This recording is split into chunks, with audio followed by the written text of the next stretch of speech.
So, magandang araw po sa lahat po ng mga Pilipino. Magandang araw po sa inyo lahat. Gago! Okay. Nakikita nyo ba yung nasa aking screen, mga kaibigan? Yung dalawang. Yung nasa kaliwa po natin, mga kaibigan, ito yung anak ni Benny Abante po ng congressman po siya ng 6th District ng Manila. Okay?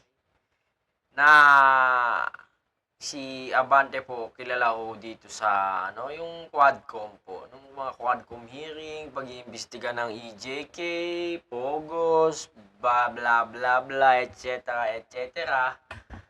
na mga kalukuhan ni Duterte. Okay? Yung nasa kanan po naman kanan naman po natin, mga kaibigan. Ay, yung nasa kanan naman po natin, mga kaibigan, eto ho, wala naman po siguro hindi nakakakilala sa babaeng ito, mga kaibigan. Sara Duterte po. No other than Sara Duterte. Etong tao na to, itong nasa kaliwa ko natin, ito yung anak ni Benny nga, no, na binaboy po ni Sara Duterte dun sa distrito ni Benny Abante sa Manila. Okay, nung nagkakaang kampanya. So, itinalaga po siya bilang spokesperson po ng House. Siguro, na rin. Kasi nung after po babuyin ni Sara itong si Abante, right after kinabukasan, sumagot itong si ano man tawag dito? Princess Abante na pinatutsadan nga din po niya itong si Vice President Sara Duterte na sinabi nga po niya noon na wala nga po naging ambag itong si Sara Duterte sa distrito po ng 6th District po ng Manila. Okay? So, ayun, nag-going, fast forward tayo, tapos ng election, natalo itong si alam nila, natalo itong si Benny nga, di ba, natalo. Totoo naman talaga natalo sa boto. Okay? Etong sigurong si Martin Romualdez, nakahanap, di ba, ng itatapat kay Sara. Kasi pangit naman kung patulan mo kasi babae, di ba? So, kinuha niya ngayon si Princess Abante, no? Bilang isang spokesperson mo ng House of Representatives, which is sa kauna-unahang hong kasaysayan, simula nung nagbalik ang Congress, nung binuwag po ang Congress, nagkaroon ho ng spokesperson. Kasi si mga spokesperson lang naman po dyan, mga kaibigan, yung mga abogado, yung mga congressman lang din, yung mga mamamahayag na naging congressman. So, yung nang ginagawa nilang spokesperson. So, eto nga, bilang pangtapat, di ba? Kasi kung sa Malacanang may Claire Castro, di ba? Sa Congress naman, may Princess Abante. No? Kinukuyog itong si Sara Duterte, mga kaibigan. Minsan, hindi na alam kung saan nang sasalagin na itong si Sara eh. Di ba? Kasi sa Malacanang may Claire Castro, dito sa House of Representatives, may Princess Abante. So, eto na naman mga kaibigan. Meron na naman pong banat etong si Princess Abante. Tignan nyo, basahin natin. Ito yung latest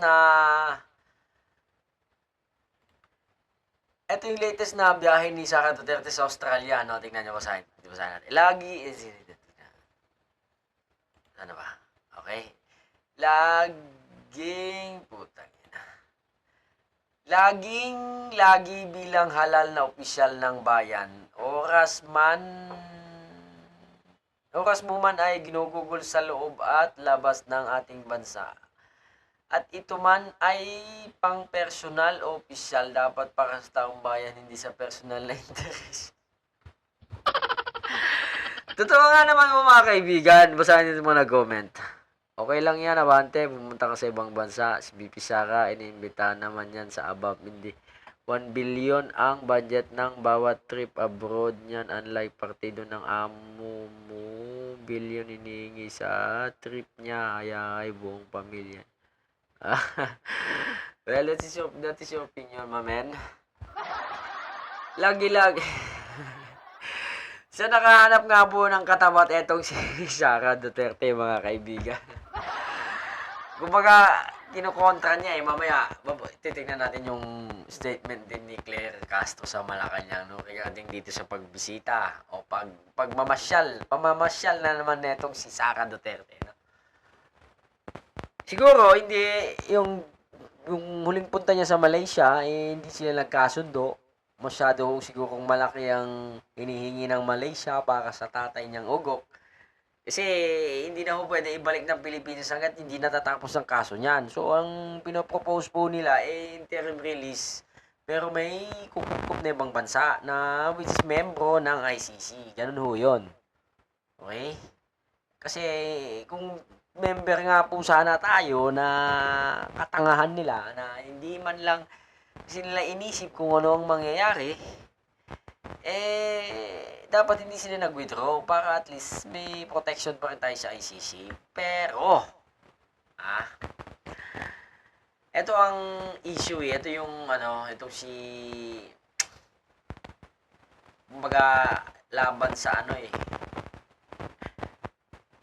ang magkatunggali nga dapat sana nung Rodrigo Duterte and Benny Abante, 'di ba, sa uling Congress hearing niya nung dumalo pa si Digong. 'Di ba? Ngayon ang nagbabanggaan na kasi dinayo kasi itong si Sara 'di ba? Dinayo niya sa 6th District ng Manila. Pinahiya niya doon. Pinakita niya yung mga gumagano-ganon si Abante. So gumanti na nga po itong anak at kasalukuyan ho silang nagbabangayan ngayon, mga kaibigan. Alamin natin ang mga susunod na detalye. Yun lamang, hanggang sa muli. Magandang araw. Adios.